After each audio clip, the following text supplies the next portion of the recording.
آج انشاءاللہ تعالی ہم سورۃ المائدہ کی آیت نمبر 1 پڑھتے ہیں اور اس آیت کو سمجھنے کی کوشش کرتے ہیں۔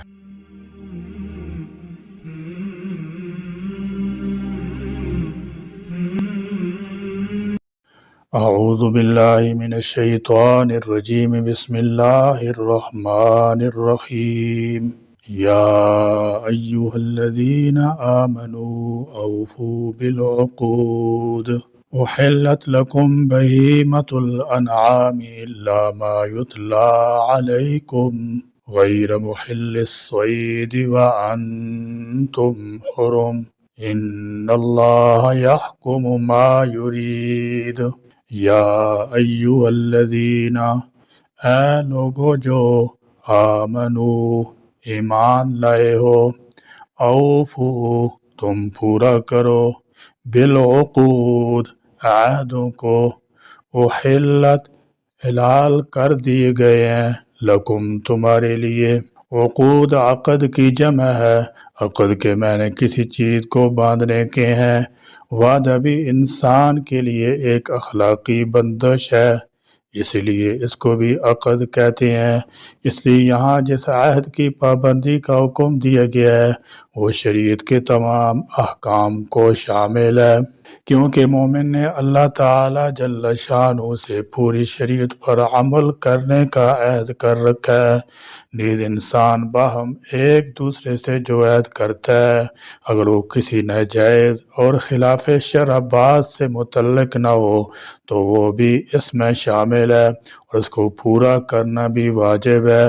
حضرت عبداللہ بن عباس رضی اللہ تعالی عنہما اور دیگر مفسرین کرام رحمۃ اللہ تعالی علیہم فرماتے ہیں کہ عہد و پیمان میں ہر قسم کے عہد شامل ہیں۔ عہد و پیمان خواہ اللہ تعالی جل شانہ کے ساتھ ہو یا اس کے نبی کے ساتھ ہو، عبادت کا عہد ہو یا مخلوق کے ساتھ معاملات کا عہد ہو، اپنی جماعت کے ساتھ کوئی معاہدہ ہو یا کسی بیرونی جماعت کے ساتھ عہد ہو، اپنی ملکی رعایا کے ساتھ ہو یا غیر ممالک کے ساتھ ہو، ایمان کا تقاضا یہ ہے کہ اسے ہر صورت میں، ہر حال میں پورا کیا جائے۔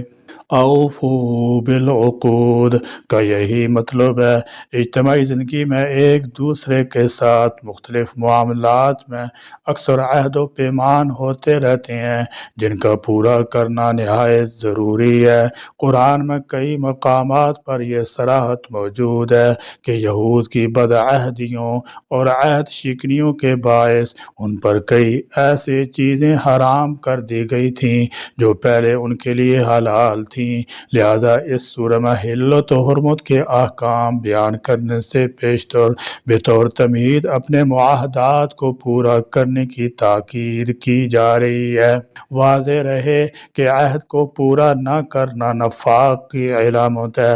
بہیمۃ چوپائے، الانعامی مویشی، الا سوائے، ما ان کے جن کی، بہیمہ چار پاؤں والے جانور کو کہتے ہیں اور انعام اونٹ، گائے، بھینس، بکرے کو، یہ سب حلال ہیں۔ ظاہر ہے کہ بعض چوپائے جن کی حرمت حدیث سے صریحاً معلوم ہوتی ہے وہ حرام ہیں اور قرآن کے اس عمومی حکم سے مستثنیٰ ہیں، جیسے گدھا، خچر وغیرہ۔ البتہ حالت احرام میں شکار کرنا جائز نہیں۔ فرمایا ان کو بعض شرائط کے ساتھ ذبح کرو تو ان کا گوشت تمہارے لیے حلال ہوگا۔ جو چیز اللہ تعالی جل شانہ نے تمہارے لیے حلال قرار دی ہے اس کو کھاؤ پیو، اور جو حرام کی ہے اس سے رک جاؤ، یہی ایفائے عہد ہے۔ انعام سے اہل عرب کے ہاں اونٹ، گائے اور بھیڑ بکری وغیرہ مراد لیے جاتے ہیں، اور بہیمہ وہ جانور ہیں جن کا گزارا گھاس پر ہوتا ہو۔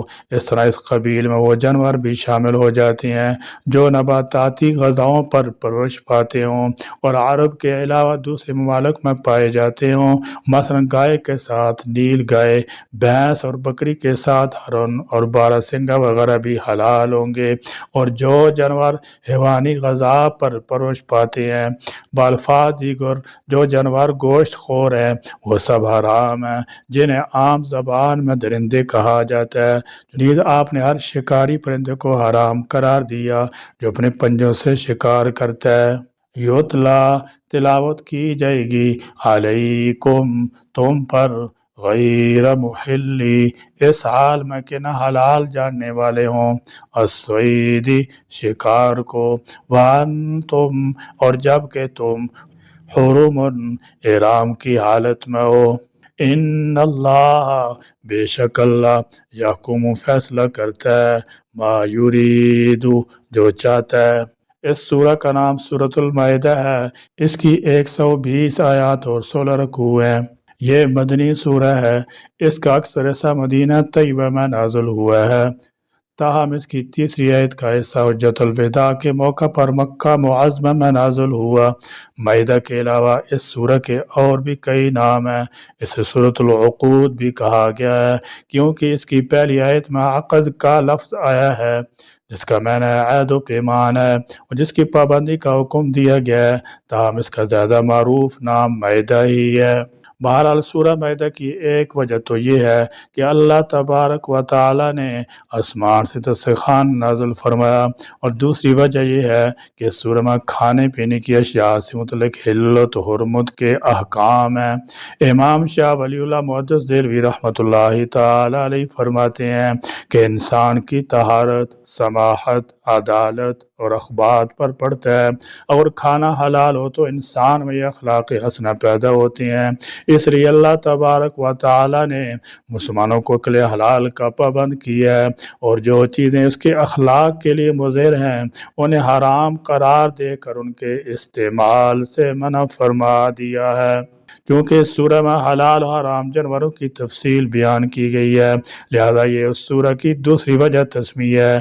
یہ ایک اصولی بات ہے کہ مکی صورتوں میں اللہ تعالیٰ جل شانہ نے زیادہ تر بنیادی عقائد کی اصلاح کا پروگرام نازل فرمایا ہے۔ ان میں اخلاق اور عقائد کی درستی کے اصول بیان کیے گئے ہیں۔ مدینہ منورہ پہنچ کر مسلمان ایک اسلامی معاشرہ قائم کرنے میں کامیاب ہو گئے تھے، لہذا وہاں پر اللہ تعالیٰ جل شانہ نے مسلمانوں کے لیے اجتماعی احکامات نازل فرمائے۔ چنانچہ مدنی سورہ میں بنیادی عقائد کے علاوہ معاشرے میں پیش آنے والے روز مرہ کے مسائل اور ان کا حل ہے۔ سورہ مائدہ میں بھی عہد و پیمان کے مسائل، منافقین کی بری خصلتیں، شہادت اور شہادت علی غیرہ کے قوانین بیان ہوئے ہیں۔ بنیادی عقیدہ توحید کا ذکر ہے اور شرک سے بچنے کی تلقین کی گئی ہے۔ قیامت اور محاسبے کا تذکرہ ہے اور حضرت مسیح علیہ السلام کے متعلق تفصیلی بیان ہے۔ ایک مسلمان کی روز مرہ زندگی میں پیش آنے والے مسائل متعلقہ طہارت، تیمم اور غسل وغیرہ کے مسائل بھی بیان ہوئے ہیں۔ اور پھر جیسا کہ سورہ کے نام سے واضح ہے، اس میں معقولات و مشروبات کی حلت اور حرمت کا قانون بتایا گیا ہے۔ ایفائے عہد سورہ کی ابتدا ایفائے عہد سے ہوتی ہے، یا ایھا الذین آمنوا اوفوا بالعقود، اے ایمان والو عہد و پیمان کو پورا کرو۔ مفسر قرآن مولانا شاہ اشرف علی تھانوی رحمۃ اللہ تعالی فرماتے ہیں کہ سورہ نساء کی آخری آیت میں اللہ تعالیٰ جل شانہ نے فرمایا تھا، یبین اللہ لکم ان تضلوا، اے لوگو اللہ تعالیٰ تمہارے لیے احکام کھول کھول کر بیان کرتا ہے تاکہ گمراہی سے بچ جاؤ۔ اب اس کے ساتھ ہی سورہ میں فرمایا، اے لوگو عہد و پیمان کو پورا کرو۔ دونوں آیات آپس میں مربوط ہیں۔ جن چیزوں کو اللہ تعالیٰ نے واضح طور پر بیان کیا ہے ان کی تفصیلات آگے آ رہی ہیں۔ اس لیے شروع میں فرمایا کہ اللہ تعالیٰ جل شانہ کے احکام کی تکمیل کے معاملہ میں اپنے عہد و پیمان کو لازماً پورا کرو، اور یہ اہل ایمان سے خطاب خاص ہے کیونکہ احکام الہی کی تعمیل کے لیے وہ اولین مکلف ہیں۔ حضور نبی کریم صلی اللہ تعالی وسلم کا فرمان بھی ہے کہ مسلمانوں کا فرض ہے کہ وہ آپس میں جو بھی عہد و پیمان کریں اسے بہر صورت پورا کریں، اس کے بغیر انسان ترقی نہیں کر سکتے۔ اس لیے اس قانون کو سب سے پہلے بیان کیا گیا ہے، اس کی باقی جزیات آگے آ رہی ہیں۔ بہرحال شریعت مطہرہ نے ایفائے عہد کی سخت تاکید فرمائی ہے۔ دوسرے مقام پر اللہ تعالیٰ تعالی جل شانہ کا ارشاد ہے اوفو بالعہد ان العہد کان مسئولا، عہد کو پورا کرو کہ اس کے متعلق لازماً بات پرس ہوگی۔ امام شعرانی رحمۃ اللہ تعالی علیہ فرماتے ہیں کہ جانوروں کو بہیمہ اس لیے کہتے ہیں کہ ان کی عقل بالکل مبہم ہوتی ہے، انسانوں کے مقابلے میں مویشیوں کی عقل بالکل معمولی ہوتی ہے، اور پھر ان کا تکلم بھی انسان کی سمجھ سے باہر ہے، اس لیے انہیں مویشی اور جانور کہتے ہیں۔ بعض کہتے ہیں کہ ان جانوروں کے علاوہ بعض دوسرے جانور بھی حلال جانور کی فہرست میں آتے ہیں۔ ذکر کردہ جانوروں کی خصوصیات کے حامل ہوتے ہیں، ان میں ہرن اور شتر مرغ وغیرہ ہیں، اور وہ چوپائے ہیں جو گھاس چرتے ہیں، ان کا گوشت بھی انسانی ساخت سے مطابقت رکھتا ہے، لہذا یہ بھی حلال جانور ہیں۔ حرام جانور بعض جانور مویشیوں کی طرح چوپائے ہیں، مگر ان میں کسی نہ کسی طرح کی خرابی پائی جاتی ہے، جس کی وجہ سے اللہ تبارک و تعالی جل شانہ ان کا گوشت انسانوں کے لیے حرام قرار دے دی ہے۔ گدھا بھی انہی جانوروں میں سے ہے، گھاس چرتا ہے، چار پاؤں بھی رکھتا ہے، مگر اس کا گوشت حرام ہے۔ اللہ تعالیٰ جل شانہ نے جہاں ان جانوروں کا ذکر کیا ہے وہاں ان کی خدمات کو بھی سراہا ہے، جیسے فرمایا والخیل والبغال والحمیر لترکبوها وزینہ۔ اللہ تعالیٰ جل شانہ نے گھوڑے، گدھے، خچر کو بھی پیدا کیا ہے جو تمہاری سواری کے کام آتے ہیں اور تمہارے لیے زینت کا باعث بھی ہیں، برخلاف ان کے جہاں مویشیوں کا ذکر فرمایا وہاں ان کے تمام جسم سے مستفید ہونے کا ذکر ہے، ان کے گوشت اور دودھ کے استعمال کی اجازت دی گئی ہے اور ان کی سواری سے مستفید ہونے کی اجازت دی گئی ہے، ان کی حلت کو بطور احسان ذکر کی ہے۔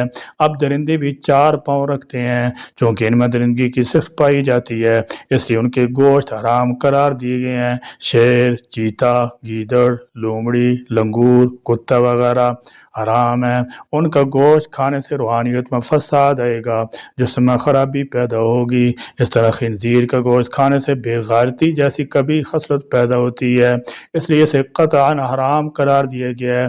غذا کا اثر انسان کے جسم اور ساخت پر براہ راست ہوتا ہے، اس لیے حرام جانوروں کا گوشت کھانے سے منع کر دیا گیا ہے، اور حلال جانوروں کے گوشت، دودھ، کھال، اون تک استعمال کرنے کی اجازت ہے۔ بعض ایسے پرندے ہیں جو نوچ کر شکار کھاتے ہیں، بعض پنجہ مار کر شکار کرتے ہیں، ان میں چیل، شکرا، گدھ وغیرہ یہ سب حرام ہیں۔ مردار کھانے والے پرندے ہیں، یہ انسان کے لیے قطعی حرام ہیں، ان کے کھانے سے انسانی جسم و روح میں خرابی آتی ہے۔ فرمایا ان مذکورہ جانوروں کے علاوہ باقی تمام مویشی تم پر حلال ہیں غیر محل الصید وانتم حرم، البتہ احرام کی حالت میں تم خشکی کے شکار حلال سمجھنے والے نہ ہو۔ مطلب یہ ہے کہ جب تم نے حج یا عمرہ کا احرام باندھ لیا ہو تو پھر خشکی کا ہر قسم کا حلال شکار بھی حرام ہو جاتا ہے۔ یہ وقتی حرمت ہے، دائمی نہیں ہے۔ جو نہیں کوئی شخص احرام سے باہر آ جاتا ہے اس سے شکار کی پابندی دور ہو جاتی ہے۔ احرام کی حالت میں نہ خود شکار کر سکتا ہے نہ جانور ذبح کر سکتا ہے، البتہ پانی کا شکار احرام میں بھی جائز ہے۔ فرمایا ان اللہ یحکم ما یرید، بے شک اللہ تعالی جل شانہ فیصلہ کرتا ہے جو چاہتا ہے، یہ اس کا حکم ہے اور اس میں کسی چون چرا کی گنجائش نہیں۔ انسان کا کام ہے تعمیر حکم ہے، اس قسم کے احکام میں ضرور کوئی مصلحت ہے جسے مالک الملک ہی جانتا ہے، یعنی اللہ تعالیٰ جل شانہ بلا شرکت غیر اس کائنات کے مالک ہیں، اس لیے اللہ تعالیٰ جل شانہ کو اس کے بارے میں ہر طرح کے فیصلہ کا حق ہے۔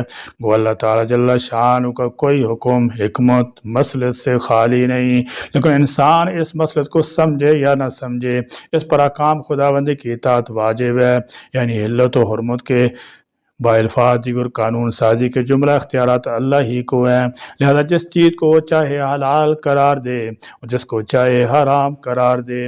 اللہ تعالیٰ جل شانہ نے اس کائنات میں جو چیز بھی پیدا کی ہے انسان کے فائدہ کے لیے پیدا کی ہے، اور انسان شریعت کے قوانین کے تحت ان چیزوں سے انتفاع کا حق رکھتا ہے، اور یہی بات صحیح سے واضح ہوتی ہے کہ اللہ جو کچھ چاہے حکم دیتا ہے۔